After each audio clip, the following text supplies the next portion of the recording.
தீவிர திருத்தம் 2026 தொகுதி எண் 87 சங்ககிரி சட்டமன்ற தொகுதி சேலம் மாவட்டம்.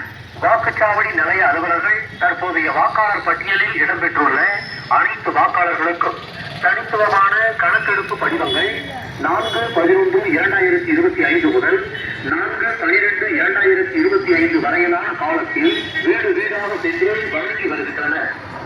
சிறப்பு தீவிர திருத்த தரவினை சம்பந்தப்பட்ட பகுதி VLO-விடம் பெறலாம். மேலும் இந்திய தேர்தல் ஆணைய தரவு தளத்தினை பயன்படுத்தலாம். வாக்காளர்கள் கணக்கெடுப்பு படிவங்களை பூர்த்தி செய்து தவறாது வாக்குச்சாவடி நிலை அலுவலர்களிடம் வழங்க வேண்டும். கணக்கெடுப்பு பணியின் போது கணக்கெடுப்பு படிவங்கள் பெறப்பட்ட அனைத்து வாக்காளர்களின் பெயர்களை வரைவு வாக்காளர் பட்டியலில் சேர்க்கப்படும். வாக்காளர் பட்டியலில் புதியதாக சேர்க்க கோருபவர்களுக்கு படிவம் 6 மற்றும் அதற்கான உறுதிமொழி படிவமானது வாக்குச்சாவடி நிலை அலுவலர்கள் மூலம் வழங்கப்படும். அதையும் பூர்த்தி செய்து வாக்குச்சாவடி நிலைய அலுவலர்களிடம் வழங்க வேண்டும்.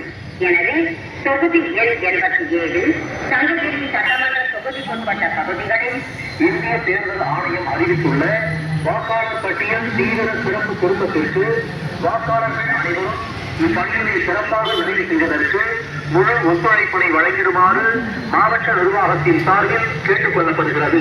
இங்கனம் மாவட்ட தேர்தல் அலுவலர் மற்றும் மாவட்ட ஆட்சித்தலைவர் தொகுதி எண் 87 சங்ககிரி சட்டமன்ற தொகுதி சேலம் மாவட்டம். மேலும் சங்ககிரி வருவாய் கோட்டாட்சியர் அலுவலகம், சங்ககிரி வருவாய் வட்டாட்சியர் அலுவலகம், சங்ககிரி நகராட்சி அலுவலகம், வட்டார வளர்ச்சி அலுவலகம், பேரூராட்சி அலுவலகங்கள், வருவாய் ஆய்வாளர் மற்றும் அனைத்து வருவாய் அலுவலகங்கள், அனைத்து கிராம நிர்வாக அலுவலகங்கள், அனைத்து கிராம பஞ்சாயத்து அலுவலகங்களில் வாக்காளர் பட்டியல் சிறப்பு தீவிர திருத்த உதவி மையங்கள் 4/11/2025 முதல் செயல்பட்டு வருகிறது. மேற்கண்ட அலுவலகங்களில் வாக்காளர்கள் தங்கள் கணக்கெடுப்பு படிவங்களை பூர்த்தி செய்வதில் ஏதேனும்